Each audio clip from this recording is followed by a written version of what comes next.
So, the title might seem a little weird at the beginning, but the content is not meant to be. Summer is a big thing to all of us, so it means relaxation, holiday, hanging out with friends, and a lot of fun stuff. And a lot of people say to themselves at the beginning of each summer, so along with all this fun, I want to make sure that I do some academic work as well in preparation for the next academic year, which is nothing wrong. But the reality is often that they get to the end of the summer and look back and find that they haven't done anything academically productive during summer or haven't accomplished the projects that they wanted to accomplish during summer. This is a very common problem, and I have experienced this too when I was like a little bit younger. But in today's video, I want to share with you some of the useful tips that I think gained from my experience that hopefully can help you to have a fun, relaxing, while productive summer, because summer is a chance for you to catch up as well as go beyond, depending on your current situation. So don't underestimate the power of the summer. You can actually get so much done during it. Before we get started, don't forget to subscribe. So the first thing to be aware of is, before you turn on your summer mode, there's one more thing to do. Now, it's super difficult for any human being to turn the summer mode off during the summer. So just imagine there's one day in mid-July when you're enjoying the beach, the sun, your friends and the music, and suddenly someone goes to you and tells you that there are schoolworks to be done. It'll be super difficult for you to actually sit down, turn off your summer mode, and actually get back to the academics. So what I do is that I always make a plan of my summer before the school ends, when I am actually still in the school mode. You know, it will be much easier to make the plan with the school mode compared to with the summer mode.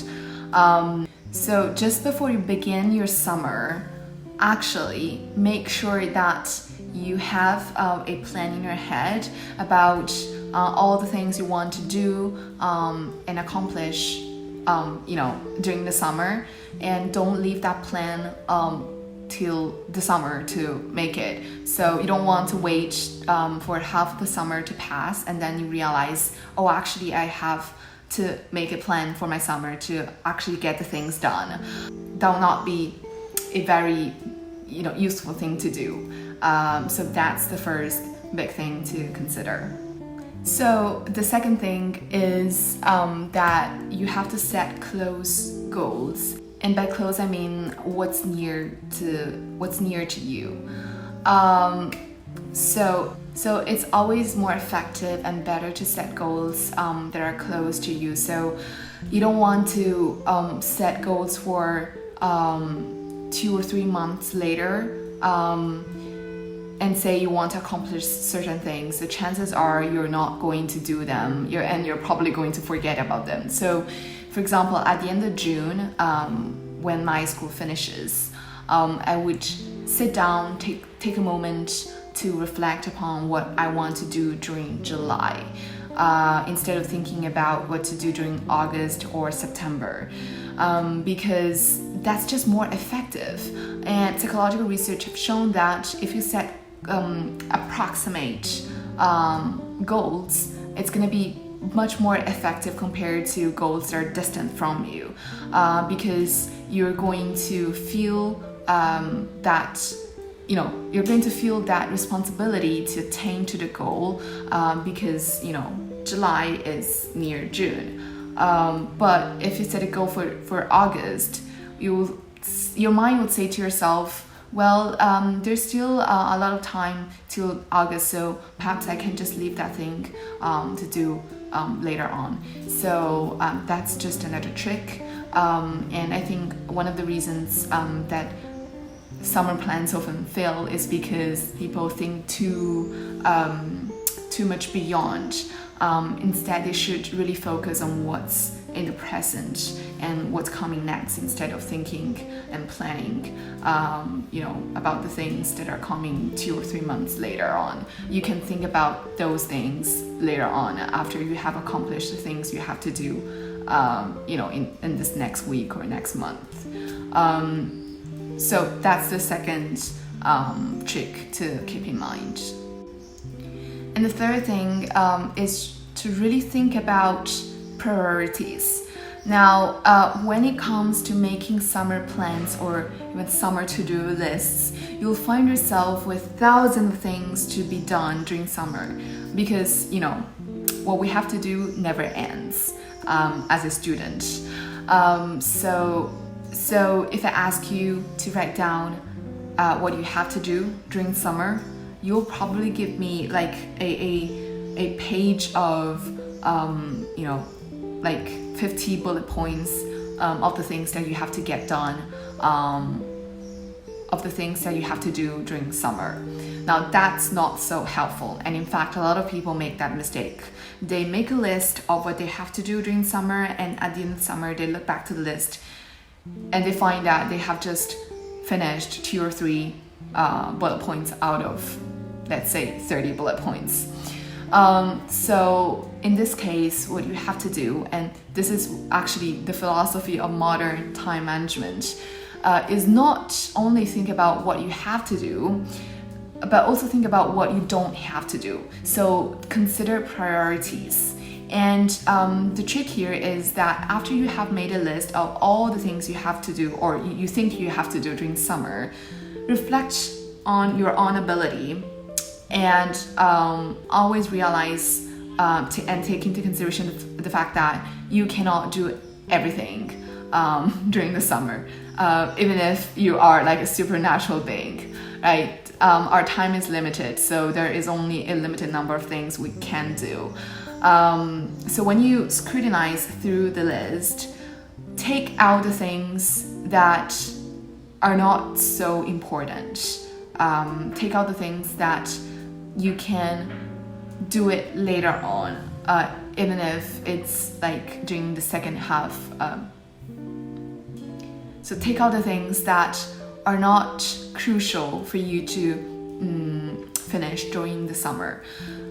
So again, the philosophy of modern time management, not only think about what you have to do, but also think about what you should not do. And that would really get you to narrow down your to-do list and to help you better plan for the upcoming summer. And it somehow would also lower your stress a little bit if you think about it, because if you want to do everything in life, because again, there's only a limited number of things you can do during a limited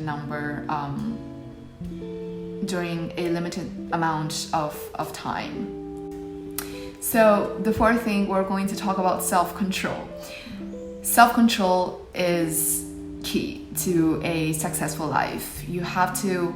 So it's really funny that when I think about this, I always think about some sort of literature that I have read, like 1984, in which the society tries to control people's mind and people's behavior, when the first thing we have to control is ourselves.